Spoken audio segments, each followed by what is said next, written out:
চলুন বন্ধুরা, খুব অল্প খরচে আমরা বকখালি থেকে ঘুরে আসি। প্রথমে আমরা সকাল সকাল বেরিয়ে পড়লাম, এরপরে ধরবো শিয়ালদা টু নামখানা লোকাল, যেখানে আমাদের খরচ পড়বে মাত্র 25 টাকা পার হেড। আমরা ট্রেনে বসে পড়েছি শিয়ালদা থেকে 10 মিনিট আগে, 7:14 যে ট্রেন আছে তার 10 মিনিট আগে আমরা ট্রেনে সিট দখল করে নিয়েছি। আরামসে বসে আমরা চলছি। দেখুন কি সুন্দর।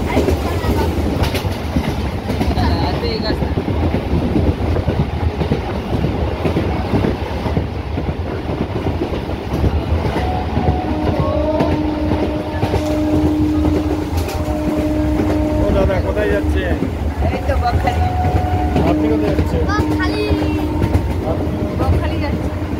আমরা সবাই বকখালি যাচ্ছি আজকে। ওই যে ওইখানে 3 ঘন্টা জার্নি করে আমরা অবশেষে পৌঁছে যাচ্ছি নামখানা স্টেশন। প্রচন্ড আর ভিডিও করছি। এই আমরা নামখানা স্টেশন নেমে পড়লাম। প্রচন্ড। এখন আমরা বাইরে গেটে বেরোবো।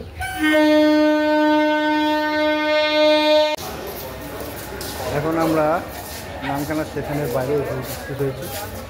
এখন লাইন দিয়ে টোটো দাঁড়িয়ে আছে। আমরা কী বলে, সব ব্লগাররা যেরকম বলে সেরকম বলছি, আমরা এখানে টোটো অটো ধরবো না, আমরা বাইরে গিয়ে ধরবো।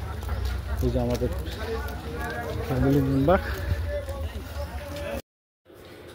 আমরা টোটো ধরেছি 250 টাকার বিনিময়ে, রিজার্ভ করেছি। এই হাথানিয়া দোয়ানিয়া স্টেশন বলছি, সরি, ব্রিজ পার করছি। দেখুন কি সুন্দর মনোরম দৃশ্য। এই টোটোতে করে আমাদের 45 মিনিট ছুটতে হবে। পৌঁছে গেলাম সি বিচে। আমাদের বাচ্চারা পাগলের মতো ছুটতে লাগলো। দেখুন কি মজা হচ্ছে।